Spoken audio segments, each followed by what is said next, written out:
साल बाद चीन पहुंचे ट्रंप का ग्रैंड वेलकम हुआ है, लेकिन राष्ट्रपति शी जिनपिंग के साथ उनकी मीटिंग हाई टेंशन होने वाली है, क्योंकि ट्रंप ने यह साफ कर दिया है कि वो ईरान के युद्ध में चीन से किसी तरह की कोई मदद नहीं चाहते हैं और इसके जवाब में चीन ने उन्हें अपनी 4 खतरनाक रेड लाइन बता दी है। इधर ईरान ने ट्रंप फोर्स को हॉर्मुज से खदेड़ भगाने के लिए नया हथियार भेजा है।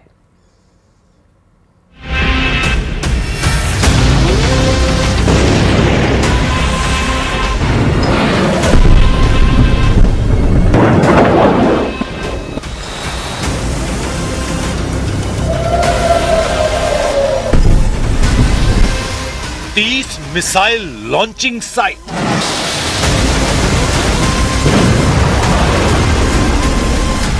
एक 1000 राउंड मिसाइल फायर,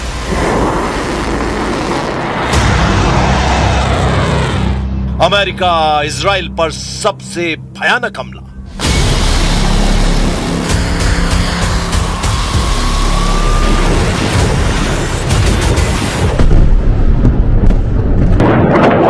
ईरान ने पक्का हिसाब लगा लिया है। खाड़ी में ईरान की मिसाइलों का तूफान आने वाला है, क्योंकि ट्रंप को, इजराइल को, खाड़ी देशों में अमेरिका के हमदर्दों को ईरान संभलने का कोई मौका नहीं देने वाला है। अब की बार जब मुस्तबा की मिसाइलें फटना शुरू होंगी तो फिर रुकेंगी तभी जब ईरान के सभी दुश्मन रहम की दुआ मांगने लगेंगे, क्योंकि मुस्तबा के साथ सुपर पावर एंड कंपनी को दहलाने में ईरान के डियर कॉमरेड ने जबरदस्त दिमाग लगा दिया है। ईरान का ये डियर कॉमरेड कोई और नहीं, वही ड्रैगन है जिसे साधने के लिए ट्रंप 8 साल बाद चीन जाने पर मजबूर हो गए हैं। लेकिन ट्रंप ने यह क्लियर कर दिया है कि वो चीन में ईरान युद्ध पर किसी तरह की चर्चा नहीं चाहते। ट्रंप दावा कर रहे हैं कि ईरान उनके कंट्रोल में है, युद्ध का फैसला हो चुका है, जबकि चीन ने उन्हें 4 रेड लाइन के बारे में बताया। ड्रैगन की रेड लाइन में क्या ईरान युद्ध का रुख मोड़ने वाला फॉर्मूला है? ट्रंप इस पर साइलेंट है, मगर वो ईरान को धमकी देना नहीं भूल रहे हैं। ट्रंप ने जिनपिंग के साथ हो रही मीटिंग से पहले ही ईरान के परमाणु बम पर फाइनल वार्निंग दी है। When you're negotiating with Iran, Mr. President, to what extent are Americans' financial situations motivating you to make a deal? Not even a little bit. The only thing that matters when I'm talking about Iran, they can't have a nuclear weapon. I don't think about Americans' financial situation. I don't think about anybody. I think about one thing. We cannot let Iran have a nuclear weapon. That's all. That's the only thing that motivates.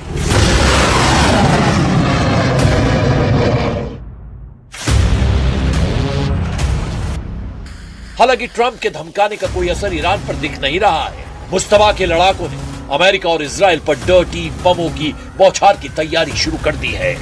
Media reports में दावा किया जा रहा है कि Iran dirty बम में TNT जैसे विस्फोटकों के साथ एनरिच्ड यूरेनियम को मिलाकर विनाशकारी हमलों की कोशिश में जुटा है। अगर ईरान का यूरेनियम लोडेड डर्टी बम फटा तो बड़े इलाके में रेडियोलॉजिकल जहर फैलेगा, जिससे महातबाही मच सकती है। ईरान ने हॉर्मुज में ट्रंप नेवी को मार भगाने के लिए नया हथियार भी निकाला है। ईरान ने सबसे खतरनाक अंडर वाटर ड्रोन नारवेल को हॉर्मुज में तैनात कर दिया है। नारवेल एक ऑटोनॉमस अंडर वाटर ड्रोन है। रेवोल्यूशनरी लड़ाकों ने दावा किया है कि उनका ड्रोन गुप्त हमला करने वाला हथियार है। 8 से 9 मई 2026 के बीच हुए एक टकराव में नारवेल ड्रोन ने एक अमेरिकी विध्वंसक को निशाना बनाया था। ईरानी ड्रोन ने अमेरिकी जहाज के सोनार सिस्टम को चकमा देकर उसके प्रोपेलर को तबाह कर दिया था। हॉर्मुज अभी अमेरिका ईरान का एपिसेंटर बना हुआ है। ऐसे में ईरान इस फ्रंट पर किसी भी तरह की कमी नहीं रख रहा है। नारवेल ड्रोन इतना खतरनाक क्यों माना जा रहा है, अब जरा इसे भी जान लीजिए। मुस्तबा का नारवेल ड्रोन लिथियम आयरन बैटरी से चलता है, जिससे इसमें इंजन का शोर न के बराबर होता है। इसी वजह से अमेरिकी नेवी के हाईटेक सोनार भी इसे पकड़ नहीं पाते हैं। नॉर्वेल ड्रोन में सिलेक्टिव टारगेटिंग की खासियत है, यानी सिविलियन टैंकर को छोड़कर मिलिट्री वेसल और डिस्ट्रॉयर्स को ये ड्रोन निशाना बनाता है। नॉरवेल ड्रोन की स्टेल्थ तकनीक और नेविगेशन सिस्टम में रूसी और चीनी इंजीनियरिंग की बेजोड़ जुगलबंदी नजर आती है। नॉरवेल ड्रोन पानी के अंदर 300 मीटर की गहराई तक गोता लगा सकता है और घंटों तक समुद्र के नीचे घात लगा सकता है। ईरान अपने अंडरग्राउंड ड्रोन दस्ते को एक्टिव कर चुका है। रेवोल्यूशनरी नेवी ने सिग्नल दिए हैं कि हॉर्मुज से ट्रंप की नाकाबंदी तोड़ने का टाइम आ गया है। So we said let's focus on ending the war, and by ending the war it means that let's take care of the issue of the Strait of Hormuz and also discontinuing this so-called blockade that US has imposed on Iran. Iran ने दुश्मनों को डराने का नया दांव चला है। Mustafa force ने नई मिसाइलों, नए लॉन्चिंग सेंटर की फिल्म रिलीज की है। ईरान की मिसाइल सिटी के दृश्य ने अमेरिका के होश उड़ा दिए हैं। मुस्तफा की मिसाइलों की नई झलक इजराइल में हड़कंप ला चुकी है। ईरान ने पहाड़ के नीचे छिपी मिसाइल सिटी की लेटेस्ट फिल्म रिलीज की है। यह 2000 फीट नीचे ईरान का वो किला है जहां दुश्मन के किसी हमले का कोई असर नहीं होने वाला। खामनेई के कमांडर इन सुरंगों से जुड़े सीक्रेट लॉन्च सेंटर से तेल अवीव से दुबई तक तबाही मचाने के ऑर्डर देते हैं। ऐसे secret war headquarter bunker buster attack को बेअसर कर देते हैं। इन सब बातों से अलग जो बात अहम है वो ये है कि अमेरिका इजराइल से युद्ध में अगर ईरान बचा हुआ है तो उसके पीछे तो सबसे बड़ी ताकत है। पहले नंबर पर है रूस के राष्ट्रपति व्लादिमीर पुतिन और दूसरे नंबर पर है चीन के राष्ट्रपति शी जिनपिंग। पुतिन का स्टैंड पहले दिन से क्लियर है। उन्होंने युद्ध में ईरान का साथ दिया है, लेकिन चीन साथ देकर भी ईरान के साथ खुलकर नहीं दिखा। लेकिन ट्रंप के चीन पहुंचने के बाद से ड्रैगन के तेवर तीखे हो गए। चीन ने ट्रंप को दो टूक अपनी रेड लाइन दिखा दी है। चीन 4 चीजों को लेकर इतना सीरियस है कि उनके नाम भी ट्रंप की जुबान पर नहीं आने देना चाह रहा है। चीन ने कहा है कि उसकी पहली रेड लाइन ताइवान का सवाल है। ताइवान ने अमेरिका के साथ डिफेंस डील कर रखी है, जबकि चीन दावा करता है कि ताइवान उसका हिस्सा है। इसीलिए ट्रंप ने ताइवान का राग छेड़ा तो ड्रैगन भड़क सकता है। चीन की दूसरी रेड लाइन लोकतंत्र और मानवाधिकार है। अमेरिका आरोप लगाता है कि चीन में मानवाधिकारों का उल्लंघन होता है, खासकर उइगर मुसलमानों पर अत्याचार और उन्हें जेल में रखने के आरोप चीन को अब बर्दाश्त नहीं है। शी जिनपिंग की तीसरी red line Chinese political system है। इनके अलावा चीन अपने विकास के अधिकार पर समझौते के लिए तैयार नहीं है। शी जिनपिंग ने उम्मीद जताई है कि ट्रंप उनकी रेड लाइन का पूरा ख्याल रखेंगे, जिससे दोनों देशों के मतभेद मिटेंगे। 元首外交对中美关系具有不可替代的战略引领作用。中方欢迎特朗普总统对中国进行国事访问。访问期间，两国元首将就事关中美关系以及世界和平与发展的重大问题深入交换意见。 मतभेद मिटेंगे या बढ़ेंगे ये तो वक्त बताएगा, लेकिन जो बात जग जाहिर है वो ये है कि चीन ने युद्ध में ईरान की हर तरह से मदद की है।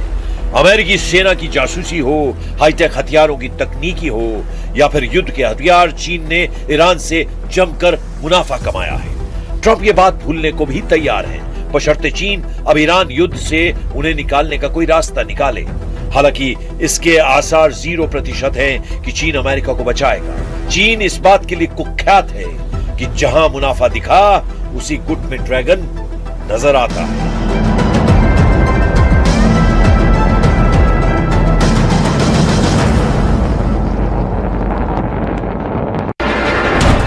उसके खिलाफ युद्ध में यूक्रेन ने बहुत बड़ा दावा किया है। रिपोर्ट के अनुसार अप्रैल में रूस ने उन हिस्सों को फिर छीन लिया जिन पर मॉस्को ने कब्जा किया था।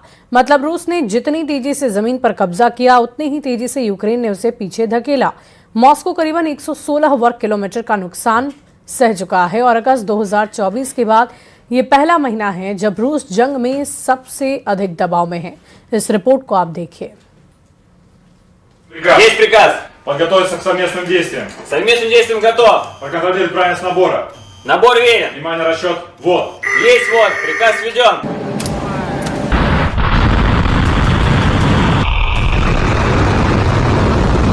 तैयारी पूरी है। कमांड सेंटर में बैठे कमांडर ने सब कुछ फाइनल कर दिया है। Набор верен. Есть вот, приказ введен. हर एक बारीकी पर नजर रखते ही काउंटडाउन जैसे ही शून्य हुआ।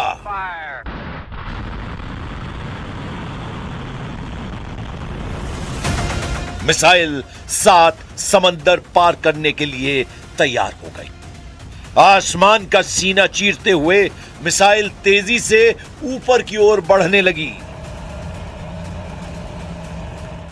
और यह मिसाइल कोई आम मिसाइल नहीं है। यह मिसाइल पूरी धरती का भविष्य बदल सकती है, किसी भी देश का भविष्य तय कर सकती है। यह है दुनिया की सबसे खतरनाक मिसाइल, परमाणु कहर मचाने वाली सबसे विध्वंसक मिसाइल, सरमत का सबसे बाहुबली अवतार। Это может двигаться не только по баллистической, но и по суборбитальной траектории, что, в-третьих, позволяет обеспечить дальность применения свыше 35 тысяч километров с одновременно улучшенными в 2 раза характеристиками по точности. И, наконец, с возможностью преодоления всех существующих и перспективных систем противоракетной обороны. В конце текущего года «Сармат» действительно будет поставлен на боевое дежурство. रूस के खिलाफ युद्ध में यूक्रेन ने बहुत बड़ा दावा किया है। रिपोर्ट के मुताबिक अप्रैल में यूक्रेन ने उन हिस्सों को फिर छीन लिया है जिन पर मॉस्को ने कब्जा किया था। मतलब रूस ने जितनी तेजी से जमीन पर कब्जा किया, उतनी ही तेजी से यूक्रेन ने उसे पीछे धकेल दिया। मॉस्को को करीब 116 वर्ग किलोमीटर का नुकसान। अगस्त 2024 के बाद यह पहला महीना है जब रूस जंग में सबसे दबाव में है। एक महीने में रूस की सेना तेजी से 500 किलोमीटर तक यूक्रेन के अंदर गई और फिर उसे 116 किलोमीटर पीछे हटना पड़ा। मतलब अप्रैल में रूस को 116 वर्ग किलोमीटर का नुकसान उठाना पड़ा। हालांकि अभी भी रूस के कब्जे में यूक्रेन के 18% इलाके हैं, लेकिन ये ज्यादातर क्रीमिया और डोनबास के हैं। यूक्रेन के लगातार ड्रोन हमले मॉस्को ब्रिगेड को पीछे हटने पर मजबूर कर रहे हैं। इस बीच मई में रूस ने सबसे शक्तिशाली मिसाइल का परीक्षण कर फिर से दुनिया को चौंका दिया है।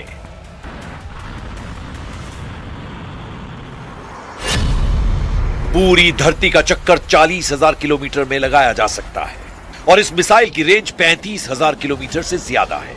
मतलब इस मिसाइल की रेंज में अमेरिका, यूरोप, ऑस्ट्रेलिया और अफ्रीका तक है। यह मिसाइल धरती के किसी भी टारगेट को तबाह कर सकती है। इतनी लंबी दूरी की मिसाइल सिर्फ यूक्रेन को टारगेट करने के लिए तो नहीं बनाई गई है। क्या पुतिन ने अमेरिका और नाटो को बताने की कोशिश की है कि सुपर पावर वाली धौंस क्रेमलिन को कभी मत देना? तो क्या पुतिन ने क्लियर कर दिया है कि अगर रूस को घेरोगे तो पूरी दुनिया कीमत चुकाएगी? क्या मॉस्को ने फिर बता दिया है कि दुनिया की परमाणु ताकतों की गिनती होगी तो रूस सबसे अव्वल होगा? और क्या यह सिर्फ टेक्नोलॉजी का प्रदर्शन है या यूक्रेन युद्ध में स्ट्रेटेजिक मैसेज? И в чем преимущество нашей новейшей системы? Во-первых, это самый мощный ракетный комплекс в мире, не уступающий по мощности стоящему у нас на вооружении ракетному комплексу «Воевода», как только что было сказано, и еще советского производства.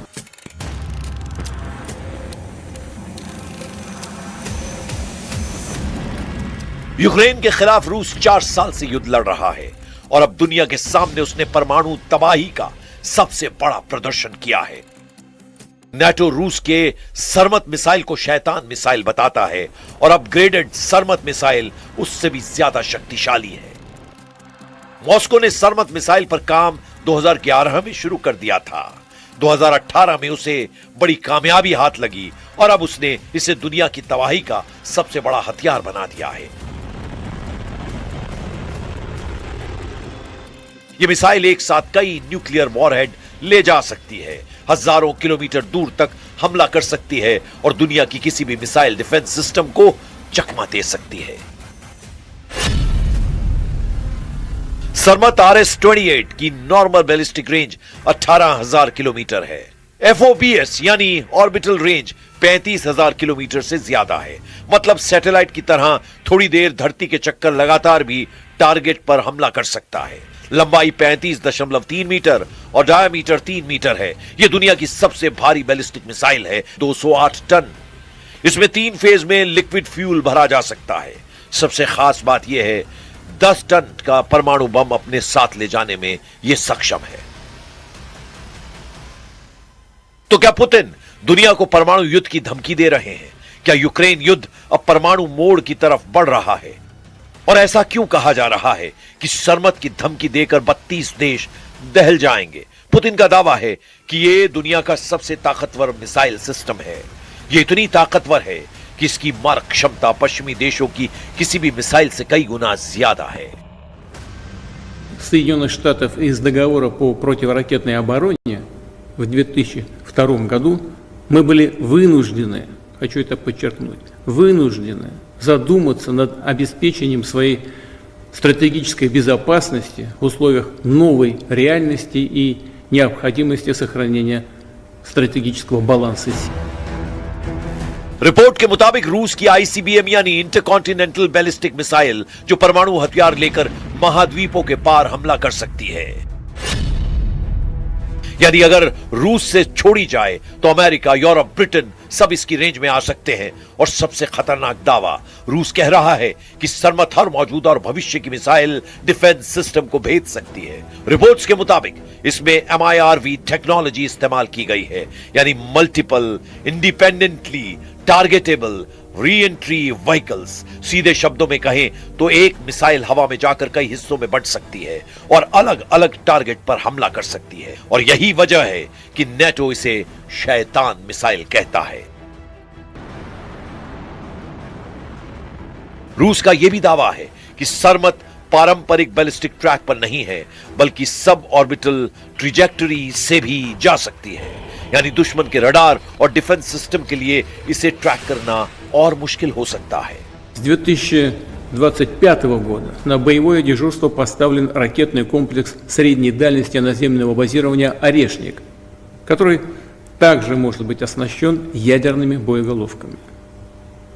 На завершающей стадии находятся работы над 2 комплексами с малыми ядерными двигательными установками, и это уникальные беспилотный подводный аппарат «Посейдон» и уникальная крылатая ракета глобальной дальности «Буревестник». अब सबसे बड़ा सवाल, क्या रूस की सरमत मिसाइल सच में उतनी खतरनाक है जितना रूस दावा कर रहा है?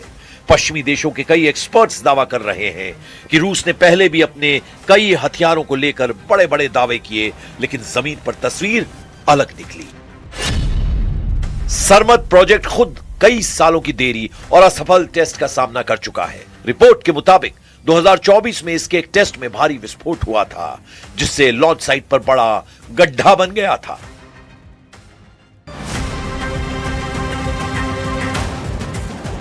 यानी रूस चाहे इसे दुनिया की सबसे खतरनाक मिसाइल बताए, लेकिन इसकी असली ताकत युद्ध में ही साबित होगी। फिर भी दुनिया इसे हल्के में नहीं ले रही, क्योंकि रूस दुनिया की सबसे बड़ी परमाणु ताकतों में से एक है। उसके पास अमेरिका से भी ज्यादा परमाणु हथियार हैं। कुल मिलाकर पुतिन की न्यूक्लियर कमांड इस वक्त पूरी तरह एक्टिव है। वो अपने तमाम खतरनाक न्यूक्लियर हथियारों और उनके डिलीवरी सिस्टम को बार बार परख रहे हैं। पुतिन की मिसाइल के टारगेट पर नेटो का हर बड़ा शहर है, और इस बात को समझना बहुत जरूरी है कि पुतिन की धमकी को हल्के में लेने की गलती वर्ल्ड वॉर को दावत कही जाएगी।